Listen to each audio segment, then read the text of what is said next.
Miss Alia Jane C. Barakat. Ako po ang National Admin 1 ng ating mahal na grupo na Kabalikat.net. Philippines ngayon ay Kabalikat International na po.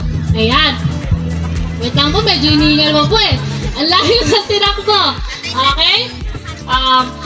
As we all know, si Papa po ngayon ay hindi ganun ka okay ang pakiramdam. Pero, pinilit niya pa rin po na matuloy at makapunta dito sa ating monthly meeting. Ayan.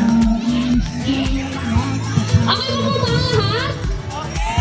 Ayan, nakikinig na. Dito naman po sa side na to, meron po ba kabalikat dito? Mayroon pala eh. Ayan. Ayan po. Gusto ko lang pong i-share no, na ako po ay natutuwa at tayo ay parami ng parami. Kahit na alam naman natin na ang ating ginagawa ay pawang-kawang gawa lamang at walang hinihiling na kapalit. Share ko lang po no, itong short story na nangyari sa akin nung nakaraan lang po. Kasi po ako po ay 4th year college at nag-aaral sa Cavite State University. Yun po, wala pong tricycle that time. And sobrang umuulan na po. Tapos nakatayo lang po ako dun sa may gilid. Tapos nag-aantay po ako ng tricycle. Tapos maya-maya po, may nag-iisang tricycle na dumaan. May kabalikat na logo po yung ano niya, yung sa harap. Pero hindi po siya umistop. Dire-diretso lang.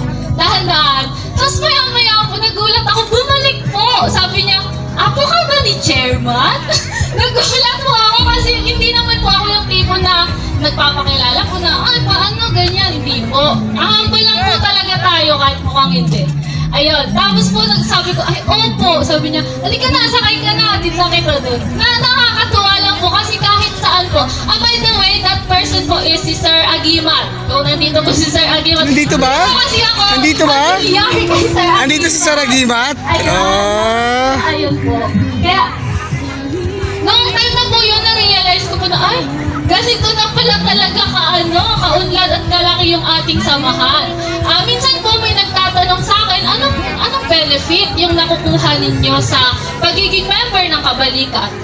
Sabi ko po, ang sinasagot ko lagi na pagmamahal, ayan, at camaraderie, yung pagtutulungan po natin, kahit na wala tayong natatanggap, ganyan, at may isa lang po akong tanong. Sino po dito ang nakakaalam ng dahilan kung bakit hanggang ngayon going strong pa rin ang ating samahan? Sino po? Sino pang may alam? May nagtataan? Tatlong dahilan kung bakit hanggang ngayon ang Kabalikat ay patuloy na lumalago at mas lalo pang lumalakas. Sino po? Pwede niyo po isigaw yung sagot? Ano pong sagot? Tatlong M! Naririnig ko tatlong M! Ano ang unang M?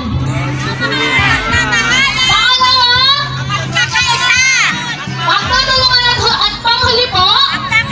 Magkakaisa. Ayan lang po at wala nang iba ang secret sa recipe ng ating grupo kung bakit hanggang ngayon ay going strong tayo. Ang pagmamahalan, pagtutulungan at pagkakaisa. At sana po sa mga members na patuloy pong madadagdag sa atin, huwag po natin iwamaglit yun. Kahit yung mga lumang members po, ating mga officers, panghawakan po natin lagi. Yan lang po at maraming